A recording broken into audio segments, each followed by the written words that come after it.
मुख्य अतिथि एवं गांव से पधारे हुए सभी मेहमानों, आप सभी को मेरा नमस्कार। मैं रचना लाल 10वीं क्लास से आप सभी के समक्ष एक स्पीच प्रस्तुत करना चाहूंगी।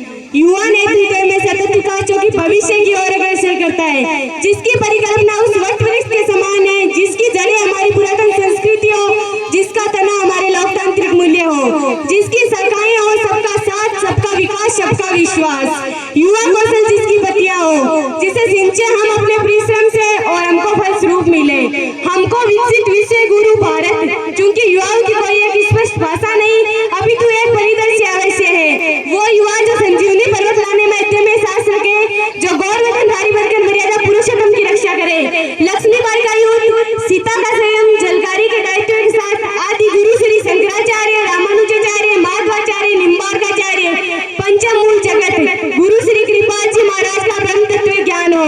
सर्वे भवन्तु सुखिनः सर्वे सन्तु निरामया का परिचित उदाहरण करे। फिर चाहे वो श्रीलंका में आपातकाल हो, बाढ़ ग्रीस नेपाल हो, तुर्की का भूकंप विकराल हो या कोरोना में हाहाकार हो, हम युवाओं को आजादी की लड़ाई में अपना योगदान देने का सौभाग्य प्राप्त नहीं हुआ, परंतु आज आवश्यकता है अपनी शक्ति को पहचान प्रधानमंत्री जी के कुशल नेतृत्व में अपनी आहुति समर्पित करने की। क्योंकि प्रेरणा स्रोत विवेकानंद जी कहा करते थे कि यदि मुझे 100 ऊर्जावान युवा मिल जाए, तो मैं इस देश की दिशा व दशा दोनों बदल कर रख सकता हूँ। ऐसे में हम तो 60 करोड़ युवा है, हमारे लिए क्या कठिन, बस आवश्यकता है जामवंत की भूमिका निभाने वाले ऐसे मंचों की, जो हम युवाओं से कह सके कि कौन सुख आज घटित जग माई जो नहीं होत ता तुम पाई।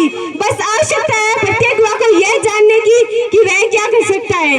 जिस भी युवा को अध्यात्म में रुचि हो वो धर्म का प्रचार करे, शास्त्रों से परिपक्व युवा सरोजिनी नायडू बनकर संस्कृति को विदेशों में परिचित करे, तकनीक जानने वाले युवा अब्दुल कलाम बने, IIT NIT से पढ़ने वाला छात्र नासा के नहीं अभी तो इसरो के लिए काम करे। हम क्रिकेट, फुटबॉल, हॉकी, कबड्डी खेले तो भारत के लिए खेले।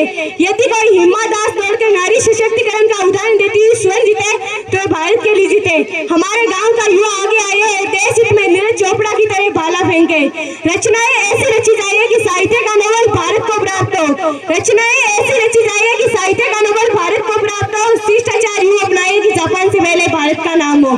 शिष्टाचार यूं अपनाए कि जापान से पहले भारत का नाम हो। पर्यावरण संरक्षण के साथ अतिथि देवो भव की भावना को जागृत करने की आवश्यकता है। जो युवा दौड़ सकता है वो दौड़े, जो चल